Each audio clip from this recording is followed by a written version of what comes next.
வணக்கம் நண்பர்களே, வாங்க நாம் இன்னைக்கு சுரக்காய் பருப்பு கறி எப்படி செய்கிறதுன்னு பார்க்கலாம். அதுக்கு நான் இந்த அளவுக்கு சுரக்காய் எடுத்திருக்கேன். இதை முதல்ல நாம் தோலை சீவி எடுத்துக்கலாம். இந்த மாதிரி சுரக்காவை தோலை சீவி எடுத்துக்கலாம். அதுக்கப்புறம் நாம் இதை பொடியாக நறுக்கி எடுத்துக்கலாம். தோலை சீவி எடுத்த சுரக்காவை இந்த மாதிரி பொடியாக நறுக்கி எடுத்துக்கலாம். நறுக்கிட்ட பிறகு என்ன செய்யணும்னு சொல்கிறேன். பொடியாக நறுக்கின காயில் 1/2 டீஸ்பூன் மஞ்சள் பொடி சேர்த்து 1 டம்ளர் தண்ணி போட்டு வேக வைங்க. தட்டை போட்டு மூடி நல்லா வேக வைங்க. இது நல்லா வேகட்டும். அதுக்கப்புறம் நீங்கள் ஒரு 1/2 கப் பச்சை பருப்பை தனியாக வேக வச்சு எடுத்துக்கோங்க.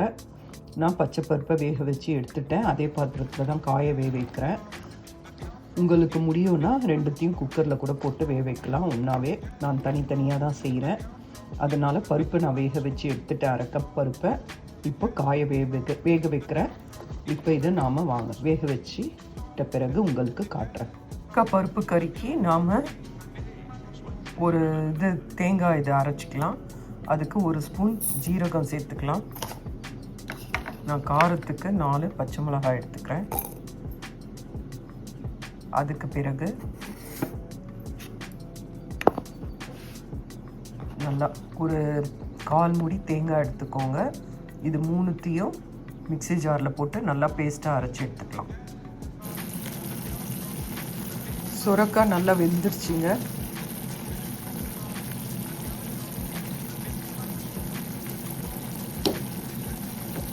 பாருங்க, நல்லா வெந்துருச்சு.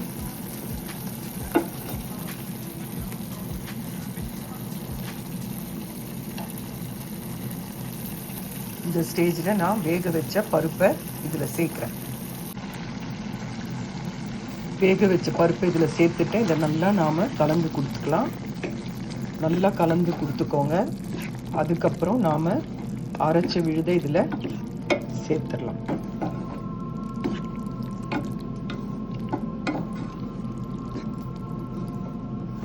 இந்த கூட்டு திக்காக வேணாலும் திக்காக பண்ணிக்கலாம். தண்ணியாக வேணாலும் தண்ணி கொஞ்சம் விட்டுக்கலாம். இது நம்ம சாதத்துக்கு வெறுமனே போட்டு பிசைஞ்சு சாப்பிடலாம். ரசம், குழம்பு இதுக்கெல்லாம் ரொம்ப நல்லாயிருக்கும். தயிர் சாதம் இதுக்கெல்லாமே நல்லாயிருக்கும். இப்போ நான் அரைச்சி வச்ச விழுதை இதில் நான் சேர்த்துறேன். இது தாங்க அரைச்சி விட்ட விழுது. இப்போ இதை நாம் இந்த கலவையில் சேர்த்துடலாம். இந்த விழுதை இதில் சேர்த்தாச்சு. இப்போ நல்லா இதை கலந்து கொடுத்துக்கோங்க. அப்புறம் மிக்ஸி ஜாரில் கொஞ்சம் தண்ணி விட்டு அலம்பி இதில் விட்டுருங்க. விட்டதும் காய்க்கு தேவையான அளவு உப்பு சேர்த்துக்கோங்க. தண்ணி சேர்த்துட்டா இப்போ தேவையான அளவு உப்பு சேர்த்து நல்லா கலந்து விடுங்க. வாங்க பார்க்கலாம்.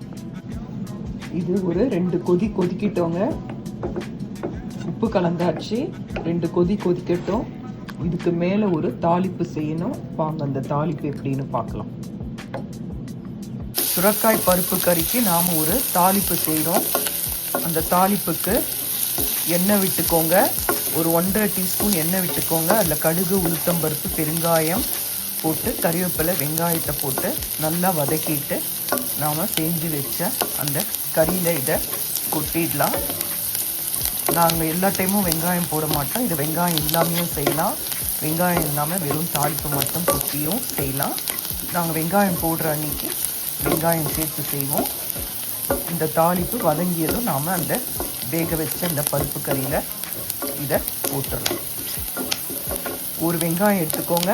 நல்லா ஒரு கொத்து கறிவேப்பிலை எடுத்துக்கோங்க. கடுகு, உளுத்தம்பருப்பு, பெருங்காயம், அவ்வளோதாங்க. இதை நல்லா வதங்கினோன்னே நாம் பாருங்கள் கொதிச்சிட்ருக்கு பாருங்கள். இதில் நாம் அதை சேர்த்துடலாம். நல்லா வதக்கியாச்சு. இப்போ நாம் அதை வேக வச்ச காயில் அதை சேர்த்துடலாம். பாருங்கள், வதக்குனதை கொட்டியாச்சு. இதை நல்லா கலந்து கொடுத்துக்கோங்க. உப்பெல்லாம் டேஸ்ட்டு பார்த்துக்கோங்க. அவ்வளோதாங்க, சுரக்காய் பருப்பு கறி ரெடி. இது நீங்கள் தண்ணியாக வேணும்னா கொஞ்சம் தண்ணி கூட தண்ணியில் ஏதோ ஒரு தண்ணி கொதிக்க வச்சு கூட மிக்ஸ் பண்ணிக்கலாம். இல்லை இந்த ஸ்டேஜே போதும்னாலும் இது நம்ம சப்பாத்திக்கெலாம் கூட தொட்டு சாப்பிட நல்லாயிருக்கும். இதை செஞ்சு பாருங்கள், இது ரொம்ப நல்லாயிருக்கும், உடம்புக்கும் ரொம்ப நல்லது இந்த காய். அவ்வளோதாங்க, சுரைக்காய் பருப்பு கறி ரெடி. டேஸ்ட்டு பார்த்துக்கோங்க. இது ரசம் சாதம், குழம்பு சாதம், வத்த குழம்பு சாதம், தயிர் சாதத்துக்கெல்லாம் ரொம்ப நல்லாயிருக்கும். சப்பாத்திக்கெலாம் கூட நாம் இதை தொட்டு சாப்பிடலாம்.